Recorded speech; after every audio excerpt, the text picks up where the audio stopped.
Accommodation Office of a college in the UK for some information. First, you have some time to look at questions 1 to 4 on page 2.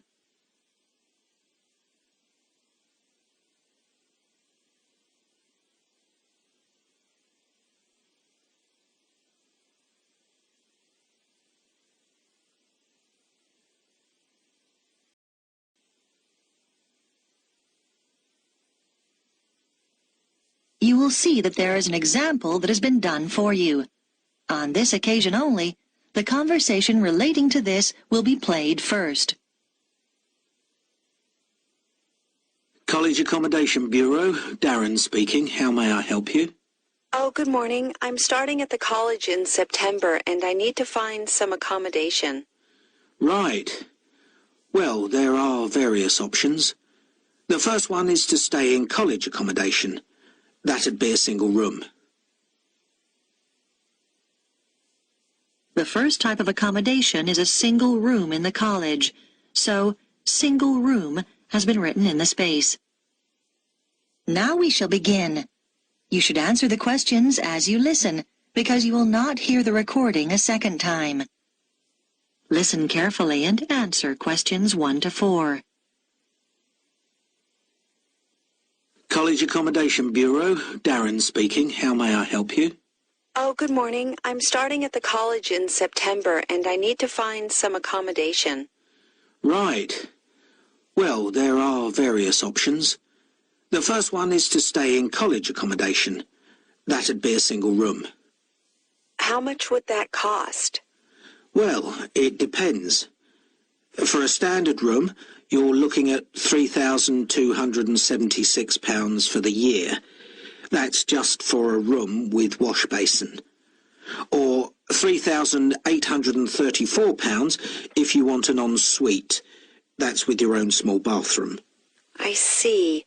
That's more than I expected. It does include heating. That's quite a saving because energy costs can be high, especially in winter. Does it include meals as well? No. All our rooms are self-catering now. There's a shared kitchen on each corridor where you can cook if you want to, or there are plenty of places to eat out on campus. Okay, and you said that's the price for the whole year? Well, you pay annually, but actually it's for 36 weeks. It doesn't include holidays. You have to vacate the room then. Oh, I'd need somewhere to stay in the holidays. I can't afford to go home. The flights are too expensive. Well, there is another option. Several families who either work at the college or have children studying here offer visiting students a room in their homes. Oh? We call this arrangement Home Welcome, and we've still got a few places left at the moment. You pay £150 per week, and that includes breakfast, a packed lunch, and dinner, as well as heating. Is there a contract? Do you have to stay for the whole year? No, it's flexible. It sounds really good, but I'm not sure. I really want to be a little more independent. Before you hear the rest of the conversation, you have some time to look at questions 5 to 10 on page 2.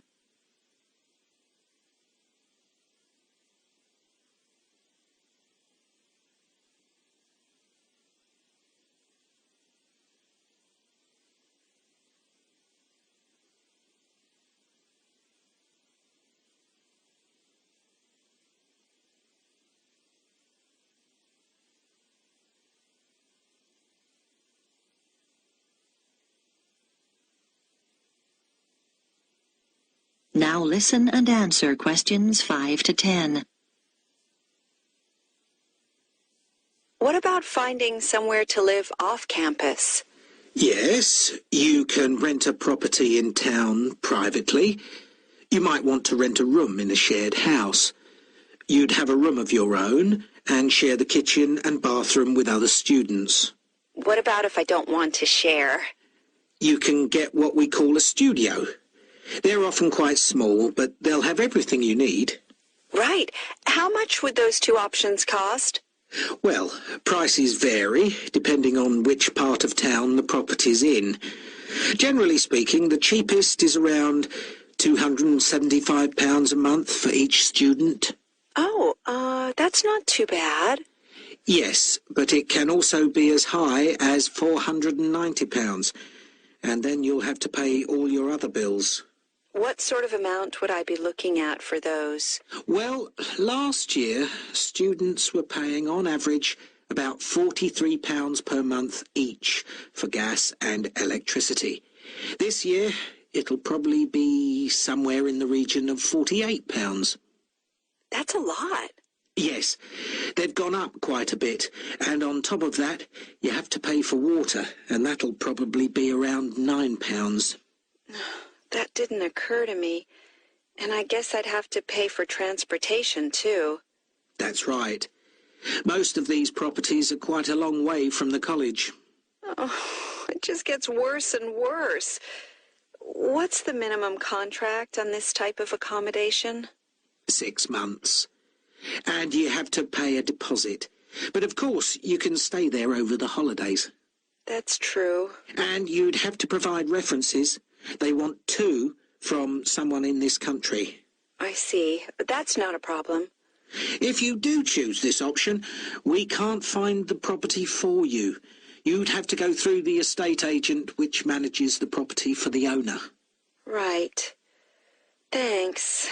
Well, I think I'd like to see what's available privately. Could you give me the estate agent details? That is the end of section 1. You now have half a minute to check your answers.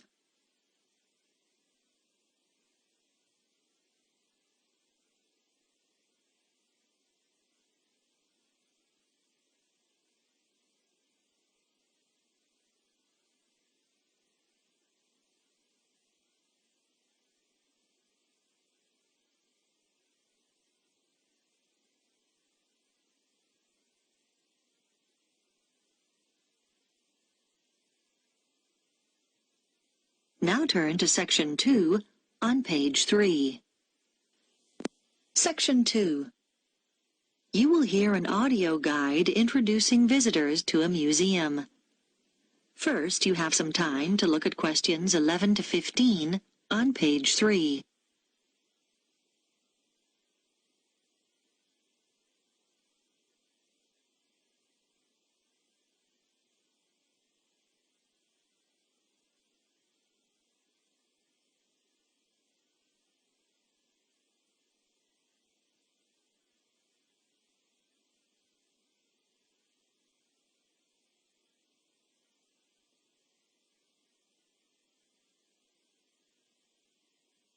Now listen carefully and answer questions 11 to 15.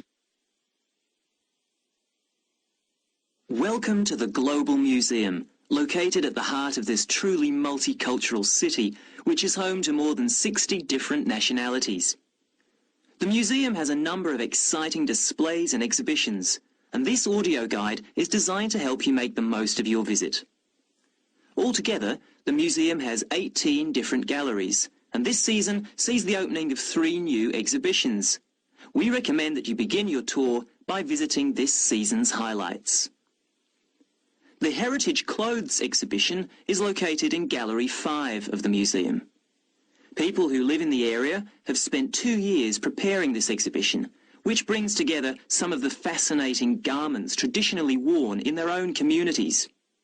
They research the history of their community's clothing traditions and the customs and rituals associated with them. Altogether, 16 countries are represented, from Ghana to Korea, from Turkey to Nepal. The photographs that accompany each display case were taken by some of the City College students who are studying design and show the clothes being modelled by the real people who wear them in the course of their everyday lives. Another highlight this season is the exhibition called Toys from the Past, which can be found in Gallery 9. This exhibition, which will appeal to people of all ages, is on tour throughout the country and will be here for 10 weeks only. The exhibits include dolls made over 100 years ago with beautiful porcelain faces and, in some cases, real hair. The collection covers the favourite toys such as wooden train sets from many different generations and provides plenty of interest for children and adults. The gigantic board games, which are laid out on the gallery floor, are one of the most popular activities in the exhibition and should not be missed. This exhibition concludes with a special display of miniature toys. These small objects are on loan from countries all over the world and in some cases measure no more than a few centimetres. There's a tiny car made from matchsticks, a toy aeroplane complete with pilot and passengers made out of seashells, and some exquisite little buildings no higher than 4 centimetres. Before you hear the rest of the talk, you have some time to look at questions 16 to 20 on pages 3 and 4.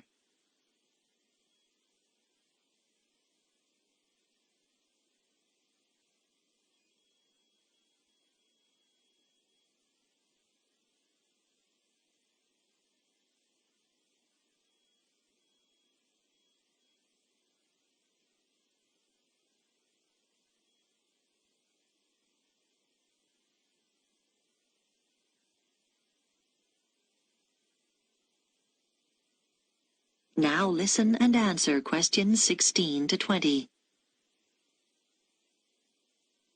The final gallery highlight of the season is the Biscuit Gallery at number 15. Many years ago, this city was famous for its biscuits, although today the factory no longer exists. Did you know, for example, that before biscuits were packed in paper or cardboard boxes, biscuit tins were fashion items? The factory made tins, round, square, triangular, hexagonal, for a whole range of different occasions, to celebrate national events, festivals, famous faces and so on. One fascinating display deals with people's favourite biscuits. There are sweet biscuits and savoury ones, biscuits filled with jam and biscuits filled with currants, biscuits with pink, yellow and white sugar icing, or coloured sugar flowers. When the factory finally closed, it announced that people's favourite biscuit was not, as you might expect, a chocolate biscuit or one filled with jam and cream, but a plain, savoury one which was eaten with cheese. When you get to the end of the exhibition, there's an entertaining hands-on activity to fill your own biscuit tin. All the biscuits ever produced by the company are piled up on a table along with various tins. The biscuits are made out of thin pieces of wood, but the weight, colours and shapes replicate the original biscuits. Your job is to fill a tin with biscuits so that when the lid is taken off, they sit there as neatly as they did when the job was done by machine. It's not as easy as it looks. If you would like to buy a memento of your visit, there is a museum gift shop selling postcards, souvenirs and handmade pottery next to the information desk on the ground floor.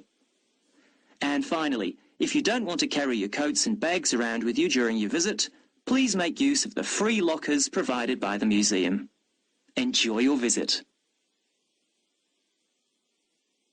That is the end of section 2. You now have half a minute to check your answers.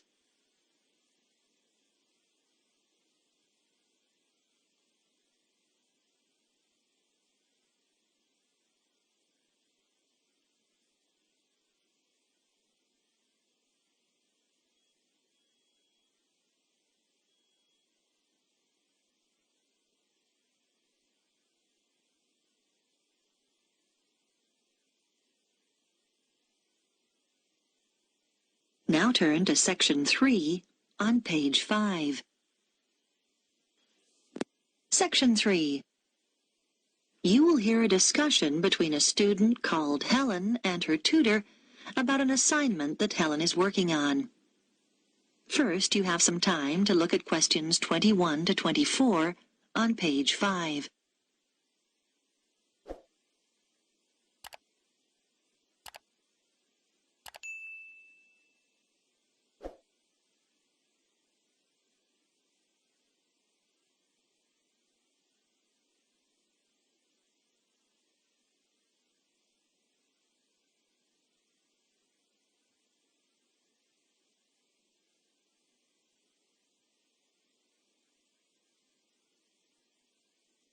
Now listen carefully and answer questions 21 to 24.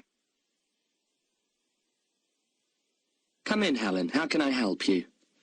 Well, I'm doing research for the anthropology assignment, and I was hoping to check a few details. Sure. You chose the topic of Pacific Island tapa cloth, didn't you? What have you found out so far? Well, I was going to introduce my assignment by saying that the tapa cloth is a fabric made from bark, just the outer layer of the trees. It's particularly common in the Pacific Islands, but not exclusive to them. In fact, many other peoples around the world have made high-quality cloth from bark. But what sets Pacific tapa apart is the incredible variety of roles it's played in this region. Yes, nice introduction. Though I think you could be more specific regarding dates. Okay, so what about the raw materials used? Well, tapa cloth is made from several species of tree. In the Pacific, the paper mulberry tree is most common, but it doesn't thrive in all conditions.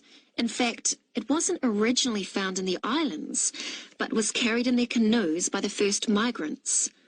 Tapa is also made from the breadfruit tree, which is convenient because its fruit is a staple food. The paper mulberry tree is only grown for tapa making, though. Yes, that's good. Now, what about the Maori people here in New Zealand? But the Māori don't make tapa now. That's right, and you need to account for it. We know that when Maori migrated here from the other Pacific Islands, they were prepared to make tapa because they brought the paper mulberry tree with them. The thing was, after they'd been in New Zealand a bit, they found the flax plant, which is superior to tapa because it makes a stronger fabric. By the time Europeans arrived in the 18th century, Maori were making all their fabric from flax and had been for some time. Okay. So, with the production process itself, first the inner bark is beaten with wooden hammers to soften the fibres. Then the different pieces are glued together using an adhesive paste made from the arrowroot tuber. This is the only way to fabricate large pieces of cloth because bark strands are too fine to be woven together and stitching isn't strong enough. Before you hear the rest of the discussion, you have some time to look at questions 25 to 30 on page 6.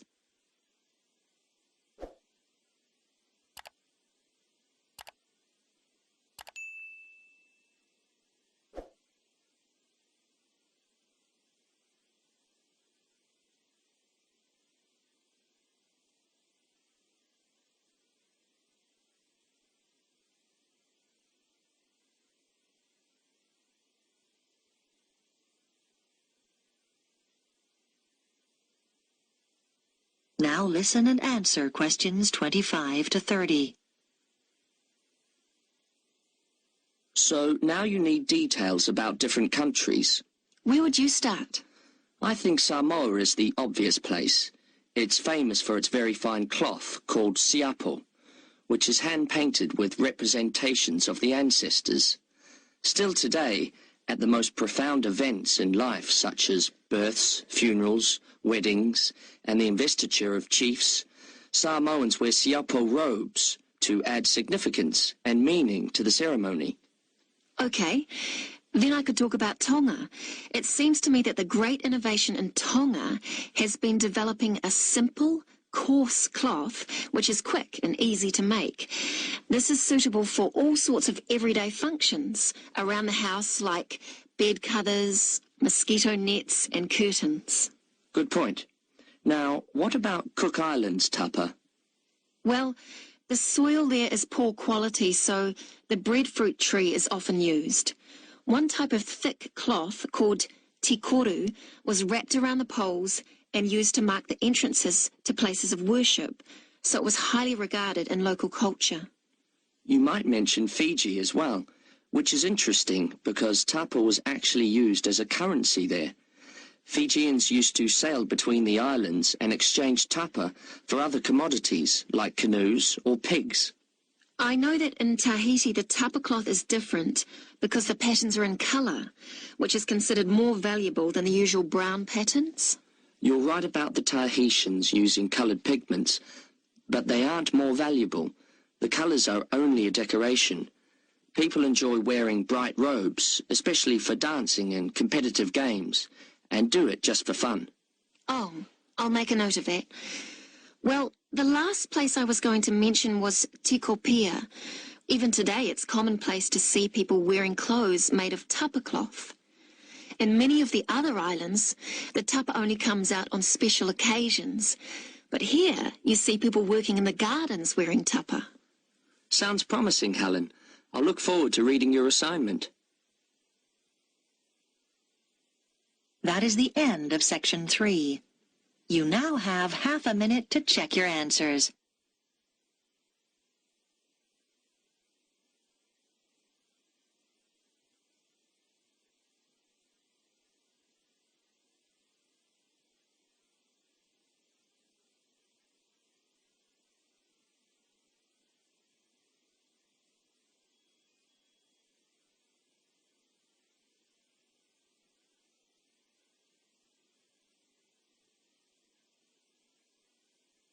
Now turn to Section 4 on page 7.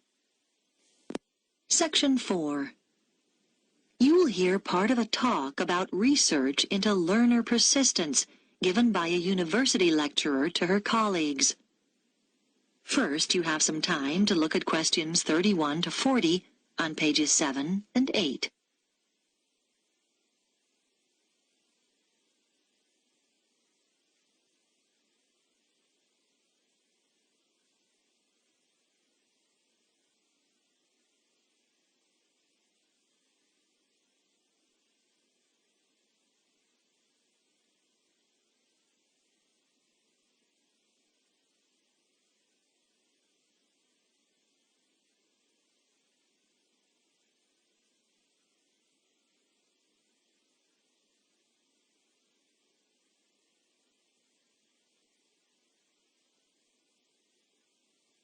Now listen carefully and answer questions 31 to 40. My talk is about a research study I did over a period of 5 years on learner persistence, why some people stick at academic study better than others. As teachers, you will know that there is a tremendous variation in the learner's response to certain things. For example, a short period of illness might completely destabilize some students and cause them to give up their degree studies. Other learners might overcome tremendous difficulties to stay the course. I am particularly interested in this second group, who are the ones with learner persistence. What I decided to do was design a research study using a sample of my university's third-year undergraduate students, 295 in all, who obviously had already stayed the course pretty well. The sample was drawn from a range of ages, but there was deliberately a significant number of mature students, and all respondents were living at home in the local region. I wanted to have this element of consistency, not having some coming from outside the area and living in university accommodation. It should be noted, though, that there was significant variation in home background to reflect the variation in our student population. I designed questionnaires which were devised to elicit what their concerns had been as they started the course, and what had sustained them throughout the 3 years. Findings from the first section indicated that their worries when they started varied from financial concerns, though this had not been as strong as I expected, to career prospects. But mature students with children tended to emphasize uncertainties about their relationship with them.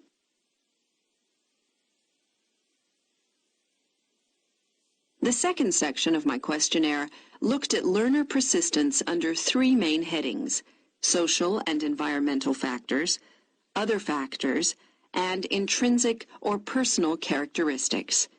I identified 3 levels of importance for each of these.